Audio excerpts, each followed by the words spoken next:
Mesdames et messieurs, bonsoir et merci d'être au rendez-vous de cette session d'information sur Canal 3 Bénin.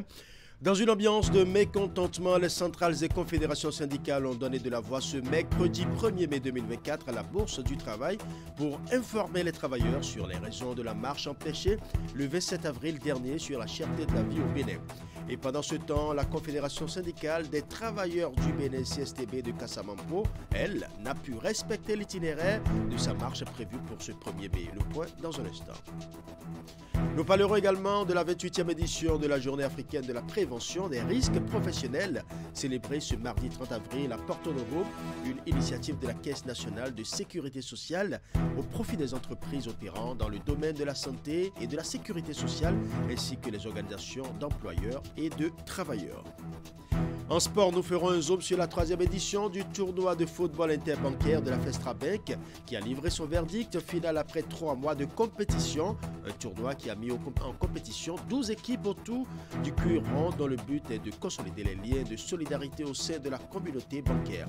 C'est l'équipe de la Banque Afrique Atlantique Bénin qui s'est offert le Graal final de ce tournoi, comme vous allez le constater d'ailleurs dans quelques minutes. Voilà pour les titres, mesdames et messieurs. À nouveau, bonsoir. 1er mai assez spécial pour 2024.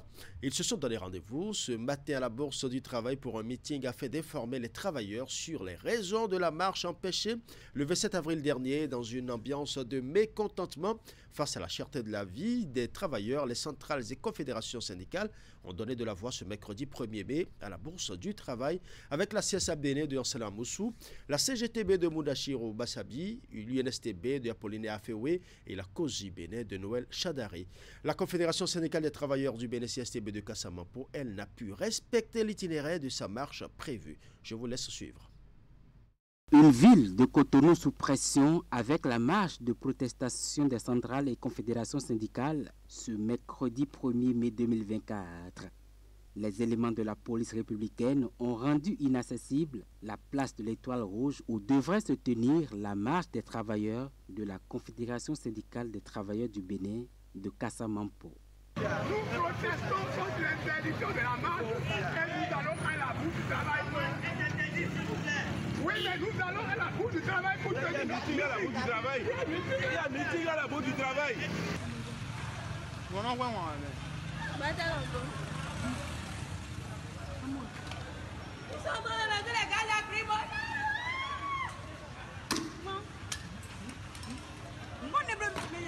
Arrêtez ça, non?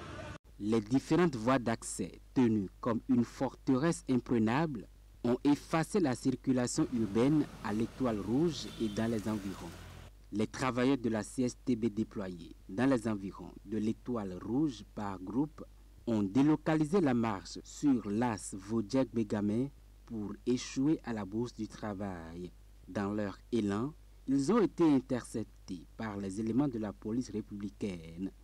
À l'intérieur de la Bourse du Travail, contrairement à la CSTB, les autres centrales syndicales, à savoir la CGTB, la CSA Bénin et l'UNSTB, ont tenu un meeting pour informer leurs membres sur comment la marche du 27 avril 2024 contre la cherté de la vie a été empêchée par la police républicaine.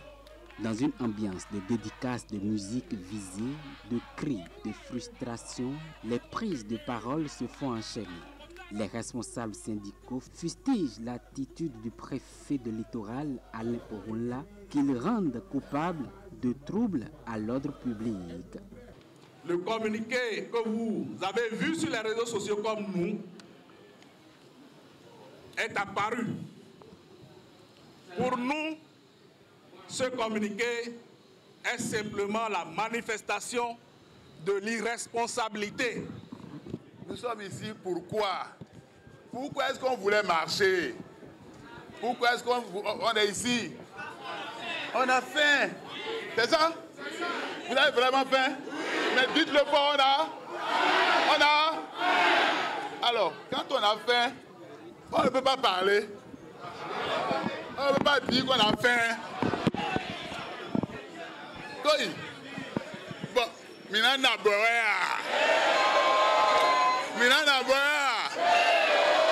Minana Boya. Minado. Minado. Minado Chocho.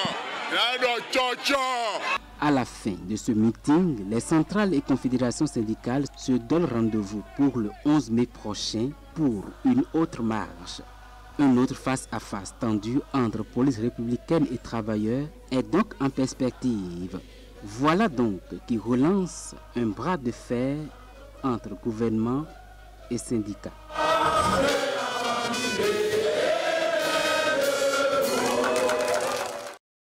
Il faut préciser que la ville de Cotonou s'est réveillée ce mercredi 1er mai avec une forte présence policière sur les carrefours stratégiques de la ville. Les Cotonoises et Cotonois ont circulé assez difficilement ce matin. Une de nos équipes a fait le tour des carrefours stratégiques pour constater l'ambiance qui a prévalu tôt ce mercredi matin. Nous allons suivre. Place Bulgarie, tôt ce mercredi 1er mai 2024. Nous sommes à quelques mètres de la Bourse du Travail, où un géant meeting des travailleurs est prévu. Des éléments de la police républicaine y sont positionnés et veillent au grain. De l'autre côté de la place de l'Étoile Rouge, toutes les voies d'accès sont bloquées. La marche annoncée de la Confédération syndicale des travailleurs du Bénin, CSTB de Casamampo, qui devrait démarrer d'ici et chuter à la Bourse du Travail, n'a visiblement pu se faire. Ce matin, la CSTB avec ses militants et toutes ses organisations ont marché dans les rues de Cotonou pour commémorer la Journée internationale du travail. Malheureusement, la marche ne s'est pas terminée. Nous avons démarré de Vaudien et arrivé au niveau du marché de Bégamé. On a été intercepté par la police anti-émeute qui a commencé par charger sous l'ordre du DGPR lui-même. Des gens venaient au meeting, mais dès qu'on sent que c'est des délégations qui sont venues de l'OME qu'on sort, les policiers prennent le volant, conduisent cette délégation. On a plus de 4 bus au commissariat central là maintenant, remplis d'au moins 20 personnes. Nous qualifions ça d'interpellation injuste parce qu'ils ne sont responsables à rien. Ils sont dans le véhicule, ils venaient, ils n'ont pas encore commencé la marche. Pourquoi on va les arrêter? On ne comprend pas. Donc ça là, c'est injuste. Pendant ce temps, les usagers sont contraints d'emprunter les voies de contournement pour vaquer à leurs différentes occupations. Du carrefour Marina à Kadjeou en passant par le carrefour Fidjose à Djara, la police républicaine est en alerte. À la descente de l'échangeur de Godomé en direction du collège d'enseignement général de Godomé dans la commune d'Abomey-Calavi, la forte présence des hommes en uniforme se fait également remarquer. Toute chose qui met en mal la démocratie béninoise, selon les syndicalistes. Et toujours dans le cadre de la célébration du 1er mai, la ministre du Travail et de la Fonction publique a délivré un message à l'ensemble des travailleurs. Adilia Toumatis saisit l'occasion pour rappeler les actions du gouvernement visant à améliorer les conditions de vie et de travail des partenaires sociaux. Elle salue également dans son message les sacrifices des travailleurs et réitère l'engagement de son département ministériel à consolider le dialogue social et la négociation collective. Reportage. Au-delà de sa dimension symbolique et historique, la Fête internationale du travail offre également l'occasion d'évaluer les efforts consentis par le gouvernement et les résultats obtenus par rapport à la mise en œuvre des politiques publiques en vue de l'amélioration des performances socio-économiques de notre pays et des conditions de vie et de travail des travailleurs. Je voudrais saisir l'occasion pour rappeler à l'attention du patronat les recommandations du gouvernement consécutives à la revalorisation de 30% du SMIC intervenue en décembre 2022 de faire procéder dès que possible à la hiérarchisation des salaires au niveau des différents secteurs d'activité et ce, en relation avec leurs capacités financières respectives. Dans le cadre de la promotion d'un dialogue social constructif et productif, mon département ministériel a apporté un accompagnement technique au ministère ayant organisé les élections professionnelles sectorielles en vue de la détermination des organisations syndicales de base représentatives. Les résultats de ces élections ont permis de redéfinir le paysage syndical au niveau sectoriel afin d'assurer un bon fonctionnement des commissions administratives paritaires. Notre pays aborde en ce moment une période sociopolitique quelque peu sensible. L'idéal est que chaque catégorie d'acteurs reste prioritairement dans son couloir. Cela y va de la crédibilité de tout un chacun ainsi que des actions entreprises. Par ailleurs, l'expérience a montré que dans notre pays, les doléances des travailleurs ont trouvé beaucoup plus de solutions à travers le dialogue, même si les moyens disponibles n'ont pas permis de donner satisfaction à toutes les doléances. J'en veux pour preuve la revalorisation substantielle des salaires et du SMIC intervenue en 2022 pour amoindrir les effets de la cherté de la vie. Augmentation substantielle des salaires alors que le budget de l'État est essentiellement fiscal. Tant d'efforts consentis par le gouvernement. J'en appelle donc au sens de responsabilité de nos partenaires sociaux pour privilégier en toutes circonstances le dialogue social. Je réitère ici l'engagement de mon département ministériel et celui du gouvernement à ne ménager aucun effort pour la consolidation du dialogue social, la culture de la négociation collective, axes fondamentaux pour la préservation de la paix et l'atteinte des objectifs du travail décent pour tous les travailleurs. Autre volet de l'actualité nationale, la Chambre de commerce et d'industrie du Bénin CCIB et le centre commercial Yerevan Bénin SA ont organisé ce mardi un protocole d'accord. Ceci dans le cadre d'une optimisation de la mise en avant des producteurs locaux. Cette signature de protocole d'entente entre la chambre consulaire du Bénin et le centre commercial Yerevan s'est déroulée au siège de la Chambre de commerce et d'industrie du Bénin CCIB à Cotonou. Voici le compte rendu. C'est un nouveau pas que pose la Chambre consulaire du Bénin à travers la signature de ce protocole d'entente avec le centre commercial Yerevan Bénin SA. Cette signature de protocole d'entente entre les deux parties s'inscrit dans le cadre de la mission de la Chambre de commerce et d'industrie du Bénin qui est de réduire la mortalité des entreprises sur l'ensemble du territoire national. Elle vise notamment la mise en avant des produits locaux sur de grandes surfaces de distribution. Je voudrais simplement dire aux mandants de la Chambre de commerce, donc à vous les entreprises, nous avons franchi un pas d'ouvrir un marché. Et nous serons toujours là, à vos côtés, en tant que centre de service, pour vous accompagner au-delà de l'autorisation de mise sur le marché. Yerevan va flairer que vous êtes un bon produit pour ses clients et vous y allez rester longtemps. Mais Yerevan a ses exigences. Nous allons vous aider à satisfaire les exigences d'Yerevan afin que vous restiez durablement auprès d'Yerevan et puis que, évidemment, vos chiffres d'affaires augmentent, vous gagnez plus d'argent, vous créez la croissance.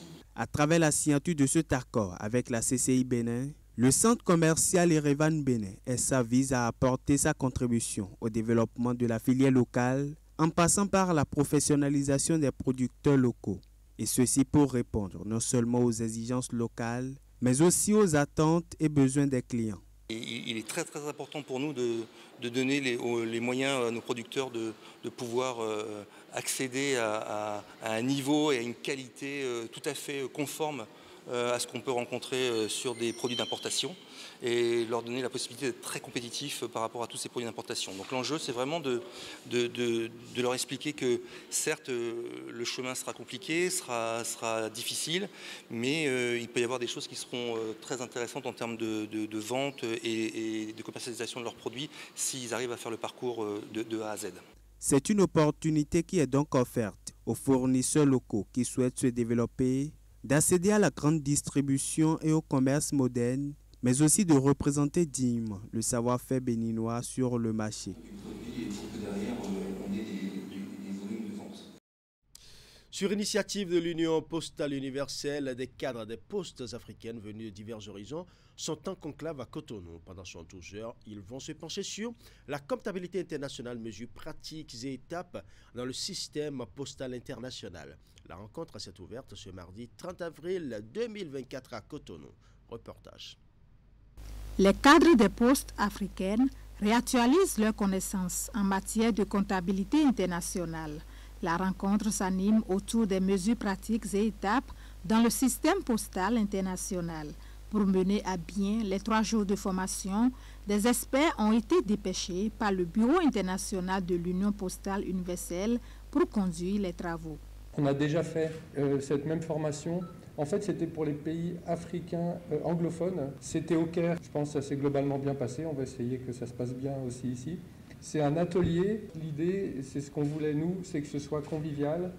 N'hésitez surtout pas à participer tout au long de ces 3 jours. Poser des questions, entre vous également, évidemment. Judith Glidia, directrice générale de la Poste de Bénin, revient ici sur les tâches auxquelles sont invités les participants. Elle n'a pas manqué de préciser le bien fondé et les avantages de cette rencontre pour la mise en œuvre pratique de la comptabilité internationale conformément au règlement de l'Union postale universelle. Au cours des 3 prochains jours, vous aurez l'opportunité d'explorer des thèmes cruciaux tels que les liens entre opération et comptabilité, la comptabilité relative aux envois de la poste aux lettres et des colis postaux, notamment les calculs des frais terminaux, les quotes-parts territoriales d'arrivée, etc. Des notions si importantes pour lesquelles nos cadres manquent de formation actualisée, au préjudice financier des postes africaines. L'atelier sur la comptabilité internationale est l'une des activités au menu des programmes initiés par l'Union postale universelle afin d'aguerrir les cadres des postes africaines dans les secteurs clés de l'activité postale. La rencontre s'inscrit dans le cadre du programme d'assistance technique et des plans de développement de l'Union pour la région Afrique. Et pendant ce temps, les forces armées béninoises reçoivent un lot de matériel composé de camions-citernes, d'équipements de protection individuelle et collective, d'effets vestimentaires et de matériel de communication. C'est un don des États-Unis d'Amérique qui entre en droite ligne de la lutte concertée contre le terrorisme et l'extrémisme violent. Le point de la cérémonie de remise des matériels dans ce reportage. Du renfort pour l'armée béninoise dans sa lutte contre le terrorisme et l'extrémisme violent dans la partie septentrionale du pays. Outre l'expertise des forces spéciales de l'armée américaine, dont bénéficient déjà les soldats béninois, le pays vient d'être doté d'importants matériels et équipements utiles, de grande nécessité sur les champs de bataille. Grâce à ces camions-citernes, les hélicoptères de combat et de surveillance aérienne pourront désormais être approvisionnés en jet A1 sans difficulté et offrir une meilleure protection aux troupes au sol contre les terroristes. Un don de matériel acté par la signature des documents officiels entre les 2 pays. C'est un grand honneur pour moi de me trouver devant vous aujourd'hui pour célébrer un partenariat solide et une détermination commune dans la lutte contre le terrorisme. Bien que ces conteneurs d'expédition contiennent une grande variété d'articles, notamment des récepteurs GPS et des équipements et fournitures médicaux, je tiens à attirer votre attention sur les 4 grands camions-citernes. Ces camions-citernes soutiendront les opérations de ravitaillement des FAB dans le Nord, ce qui leur permettra d'augmenter le rythme d'opération contre les organisations extrémistes violentes. La gratitude de la partie béninoise est portée par le ministre délégué en charge de la Défense. Ces matériels et équipements militaires vont permettre aux troupes béninoises d'être plus opérationnelles, avec de meilleurs rendements contre le terrorisme qui tend ses tentacules dans la zone sahélienne de l'Afrique et dans le nord du Bénin. Notre ambition de ne céder aucun centimètre carré de notre territoire national à la pègre terroriste a reçu les échos favorables auprès du gouvernement de notre pays, qui a su renforcer des partenariats militaires stratégiques pour une véritable montée en puissance de nos armées. La présente cérémonie de cession de matériel, de mobilité et de protection individuelle symbolise l'amitié, la solidarité et l'engagement indéfectible de nos deux nations pour la paix et la sécurité. Ces camions-citernes de jet A1 deviennent désormais la priorité des forces armées béninoises. Ils viennent combler un besoin qui se faisait sentir avec acuité. Approvisionner les hélicoptères en temps réel pour donner plus d'efficacité aux soldats déployés sur le terrain.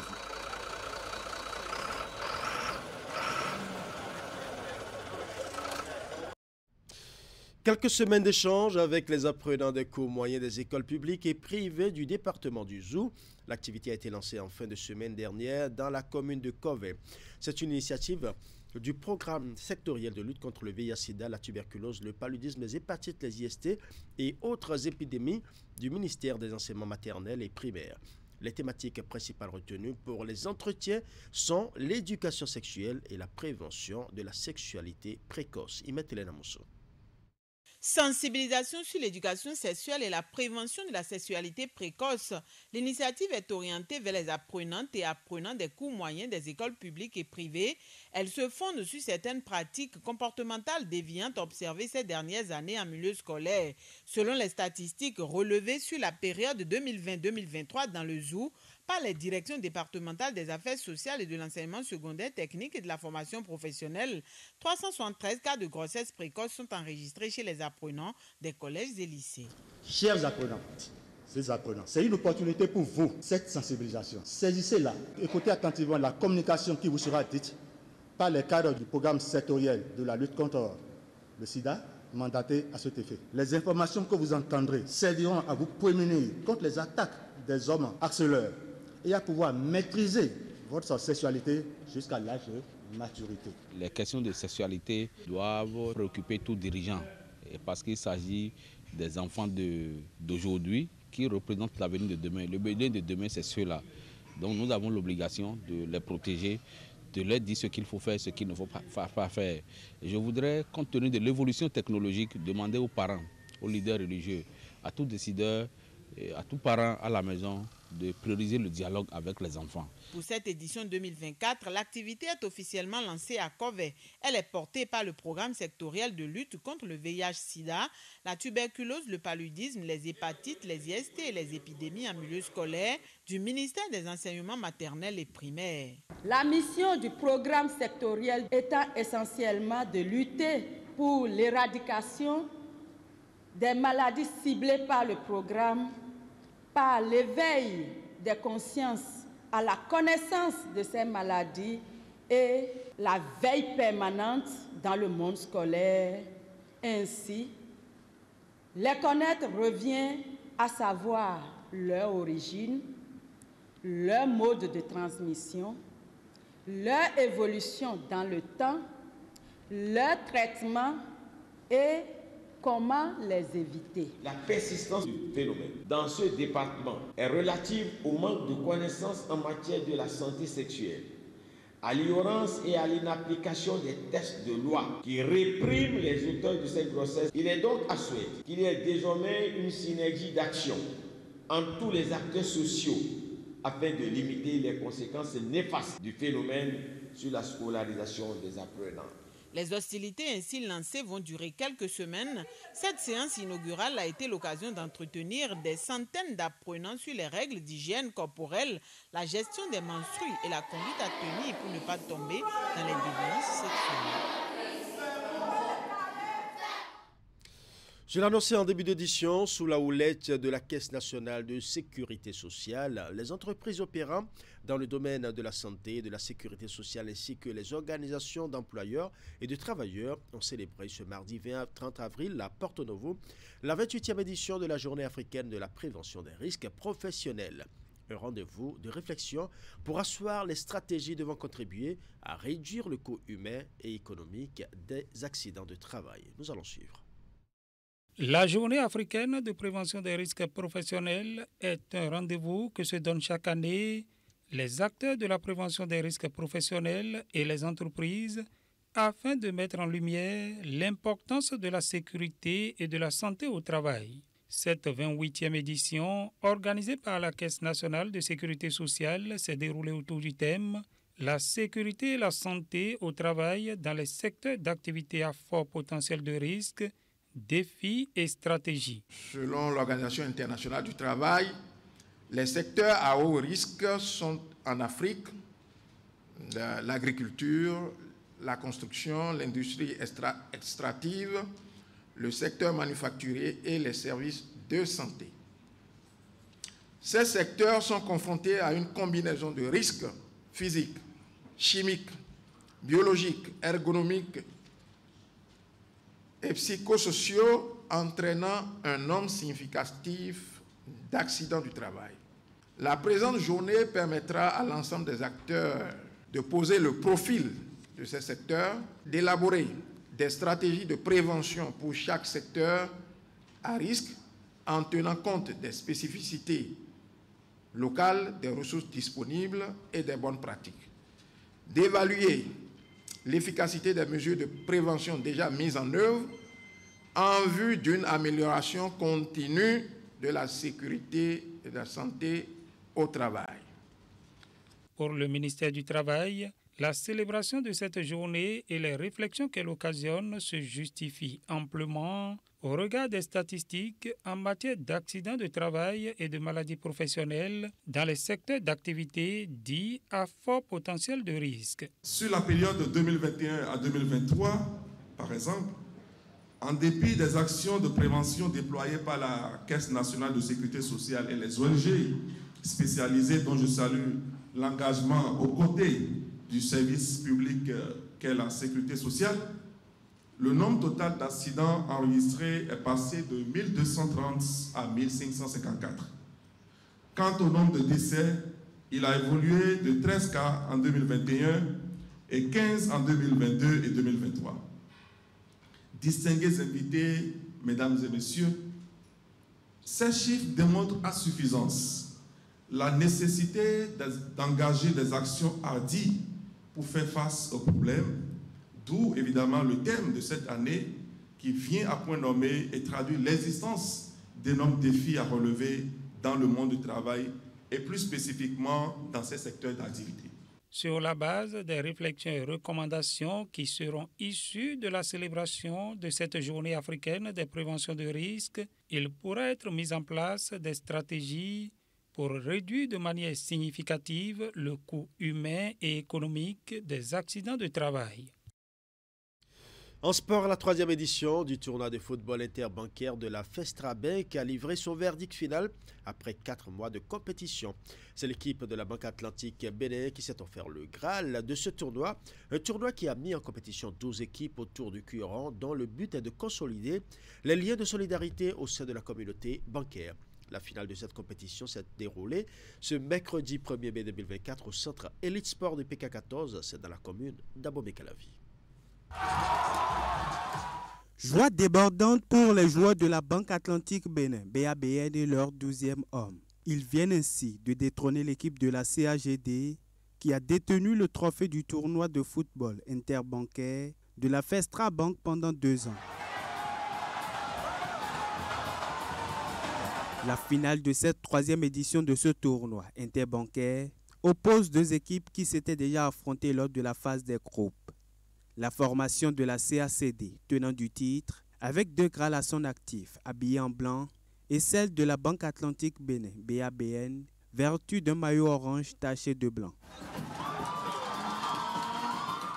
Après un quart d'heure de jeu, les joueurs de la BABN trouvent le chemin des filets sur une somptueuse frappe. 1-0. Menés au score, les champions en titre vont multiplier les occasions afin de remettre les compteurs à égalité. Après de nombreuses offensives, ils obtiennent un coup de pied arrêté qui va leur permettre de revenir au score 1 but partout avant la pause. Au retour des vestiaires, les hommes de la Banque Atlantique Bénin qui avaient montré le chemin en première période se sont fait surprendre quelques minutes après le début de la seconde période. La tâche devient alors compliquée pour les hommes habillés en orange qui avaient à cœur d'empêcher l'équipe de la CACD de s'offrir à nouveau le Graal final. Ils vont parvenir à égaliser, mais à quelques minutes de la fin du temps réglementaire. Quant à l'issue de cette finale, elle a été décidée à l'épreuve fatidique des tirs au but. À l'issue de cette épreuve, ce sont les hommes de la Banque Atlantique Bénin qui sortent vainqueurs de la 3e édition de ce tournoi interbancaire avec 5 tirs réussis contre 4. On était un peu fatigués, que ce soit toujours la CA qui remporte le trophée. Du coup, on était mentalement préparés. Le trophée a changé de règne, on ne va pas se morfondre. Nous sommes quand même de la corporation, nous allons quand même continuer, puis nous ménager pour revenir plus fort. Un peu plus tôt, l'équipe de l'Ecobank s'est offert la 3e place du tournoi en s'imposant par 3-2 à son homologue de la CIB dans la petite finale. Et c'est un grand défi que la FESRA Bank vient de relever. C'est la 3e édition et à chaque édition, nous essayons de nous améliorer. Le moment à l'endroit des différentes équipes, c'est d'encourager toutes les équipes à continuer à travailler pour améliorer leur niveau et à se donner plus, à s'inscrire massivement pour la prochaine édition. La 3e meilleure équipe du tournoi est repartie avec des médailles en bronze, un trophée plus une enveloppe financière. Celle vice-championne est repartie avec des médailles en argent, une enveloppe financière et un trophée. L'équipe championne a eu droit à une enveloppe financière, des médailles en or et le trophée du vainqueur du tournoi. Voilà, ce sera tout pour ce journal. Merci pour votre aimable attention. Bonne soirée à chacun et à tous.